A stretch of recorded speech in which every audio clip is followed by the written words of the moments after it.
Howdy y'all, Paulo Hernandez here. In today's video, we're diving into one of the most intense and pivotal moments of the Iraq War, the Battle of Fallujah. A lot of people don't realize it, but there's actually two parts to the Battle of Fallujah. The first part, known as Operation Vigilant Resolve, and the second and more deadly part, known as Operation Phantom Fury. Today, we're not just talking about one battle, we're covering both the first and second battles of Fallujah. Two engagements that shaped the course of the war and were some of the fiercest urban combat ever fought by the United States military. It's the Way City of Iraq.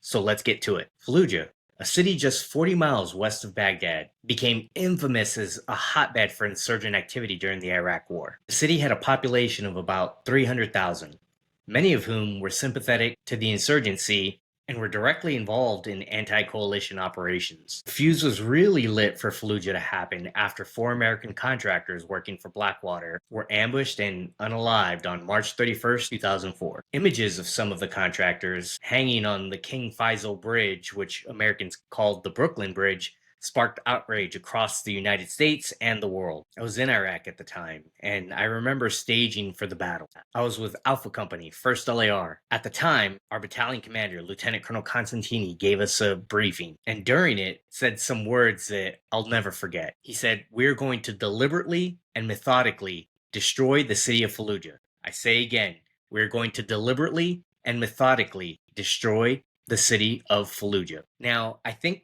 those might have been the words of the infamous General Mattis. I'm not quite sure. I just know that everybody was ready for a fight.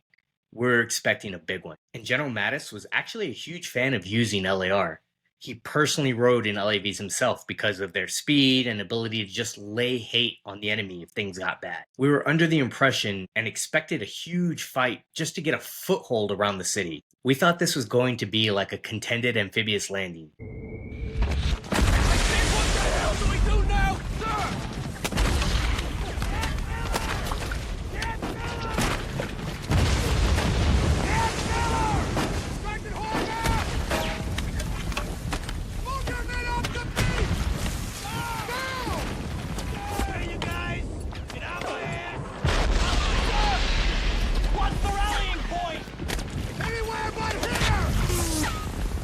And LAR was going to lead the charge and be the tip of the spear, with tanks and infantry following closely behind to surround the city. So in April 2004, U.S. Marines launched Operation Vigilant Resolve to retake Fallujah from insurgents and restore order. It wasn't just Marines. I know Army units were there, and there were also some of our friends from across the pond in that fight. The battle was a nightmare. It was urban warfare with house-to-house fighting, intense sniper fire, RPGs aimed at American forces, and heavy contact every day. And at night, it was listening to PSYOPs play Metallica and watching AC-130 gunships rain death from above. I plan to do a video in the future about the biggest firefight I've ever been in, and it was during the Battle of Fallujah. Marines faced an entrenched enemy that knew the terrain and was prepared to fight to the death. At the time, it was one of the largest and most significant military operations in Iraq. The first battle was characterized by overwhelming force, but the city's dense urban environment proved difficult to clear. After a week of brutal fighting, the U.S. military, in collaboration with Iraqi forces, were forced to halt the operation. The decision was made due to mounting civilian casualties, and a ceasefire was put in place to allow for negotiations with the insurgents. I hate saying it, but although it didn't seem like we were losing, we lost. We handed control of the operation to Iraqi forces, so Iraqis could be the face of battle. Fortunately, politics caused us not to finish the fight, which I think led to significantly more deaths on both sides, including civilians. My company pulled from the city to take part in Operation Ripper Sweep, which cleared and secured all the roads leading to Fallujah to try to give the Iraqi forces a chance. Ultimately, the insurgents remained entrenched, and Fallujah stayed under their control for several more months. Despite the ceasefire, the insurgents used this time to regroup, making the second battle even more deadly. If our country shows any uncertainty or weakness in this decade, the world will drift toward tragedy. This is not going to happen on my watch. Buoyed up by an election victory, the Bush administration began making preparations for a full frontal attack on Fallujah. November 2004, after months of preparation, the US launched Operation Phantom Fury, a full-scale assault aimed at recapturing the city for good. This time, the operation would be a joint effort involving US Marines, Army units, and Iraqi forces. The goal was clear: eliminate the insurgent presence and restore security. The battle was absolutely grueling.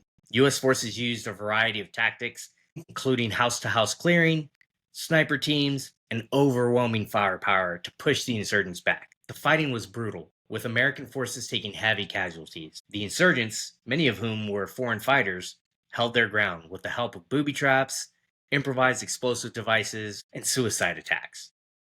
They fought to the death, and unfortunately took a lot of Americans with them. The Second Battle of Fallujah saw major sectors of the city become completely obliterated as Marines fought block to block, house to house, room to room. The ferocity of the battle caused major destruction to the city's infrastructure. The fighting was super intense, but by December 2004, the Marines had declared Fallujah cleared of insurgent forces. However, the battle left a lasting toll. Over 100 US casualties, and estimates of insurgent deaths ranged from 1,200 to 2,000. After the battle, Fallujah was largely devastated. The US military and Iraqi government faced a difficult task of trying to rebuild the city. The cost of the two battles was far-reaching. Fallujah became a symbol of both the sacrifices made by US forces and the intense challenges posed by insurgent warfare in Iraq. Many veterans of the battle speak of the emotional and psychological toll, with some describing the sheer exhaustion and trauma faced by Marines and soldiers in those urban streets. On paper, it's a success. For me, it's difficult. Looking back, 14, 15 years now, it's difficult for me to define that, because I hold on to my friends and the ones that were killed in our memories. And you look back at the instability of what's going on in Fallujah now, I'll take my friends back. The legacy of Fallujah is one of resilience. The Marines and soldiers who fought there were among the best of the best, willing to face whatever came their way. The Battles of Fallujah changed the way the US military viewed urban warfare. It highlighted the need for better coordination between ground forces and air support, as well as the importance of minimizing civilian casualties. The aftermath of Fallujah also became a pivotal chapter in the fight against terrorism, showing that insurgent groups could hold their own against conventional military forces in difficult terrain. Both the first and second battles of Fallujah represent the brutal reality of urban combat and the resilience of the troops who fought there. It's a chapter in military history that will never be forgotten. If you found this video informative, don't forget to like, comment, and subscribe for more in-depth military history, combat, defense, or cybersecurity related content. Don't forget to turn on that notification bell so you never miss a new video. Stay sharp and stay safe, and I'll see you in the next one. Cheers.